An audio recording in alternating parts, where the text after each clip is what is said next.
Ang sabi po ng Biblia, dahil dito, iiwan ng lalaki ang kanyang ama't ina at magsasama sila ng kanyang asawa at sila'y magiging isa. Gusto malaman na salamat. Salamat sa lahat. Sa tiwala, pagmamahal. Respeto mo rin sa akin. Tinanggap mo ako kung sino man ako at tatanggapin rin kita magmakailanman.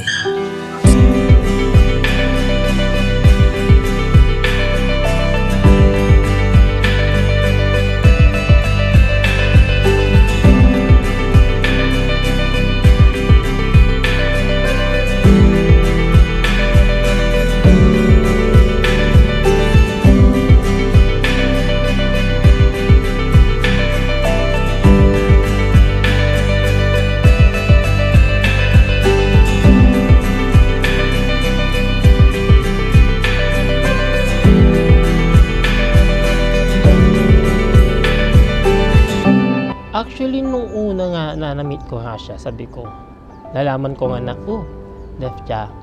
So, nung una, hindi ko alam eh. Hindi ako nakikipag-usap kasi sa mga bagong employees na. Hinayaan ko lang. Kaya ngiti-ngiti lang, hello, ganyan.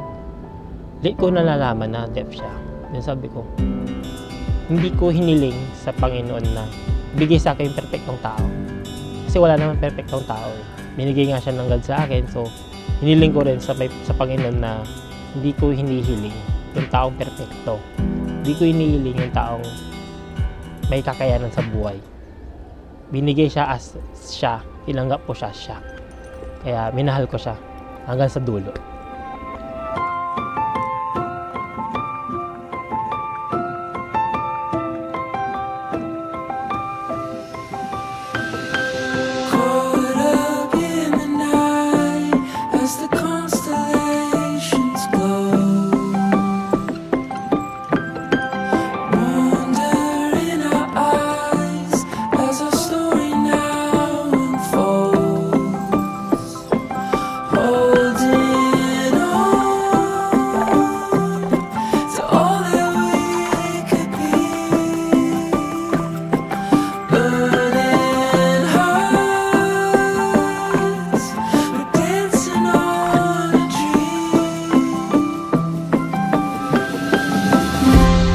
Nag-start kami ni Eve. Actually, ano siya, ka-work ko siya. First meet ko sa kanya, parang,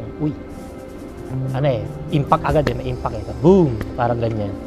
Nag-start sa biruan na, yun nga, kinasal yung sister niya.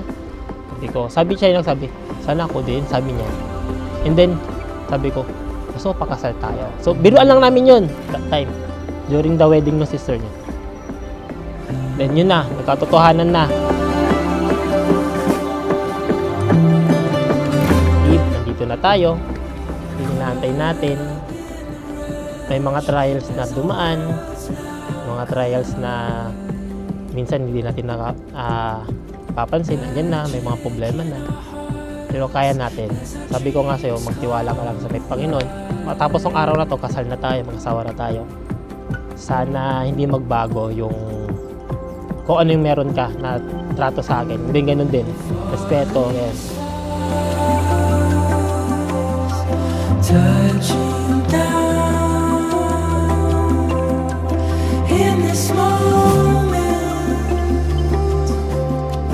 we are golden, falling stars, touching down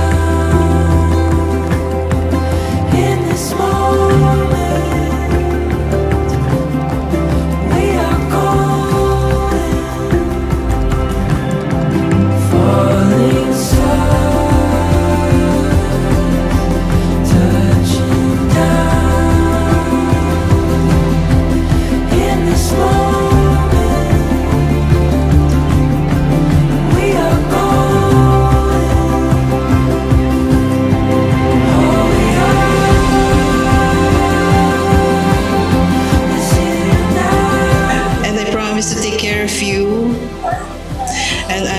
Love you and I will listen to you. Thank you for understanding me. I thank God for you, for choosing me. I'm very proud of you as my husband. I love you so much. Mahal. It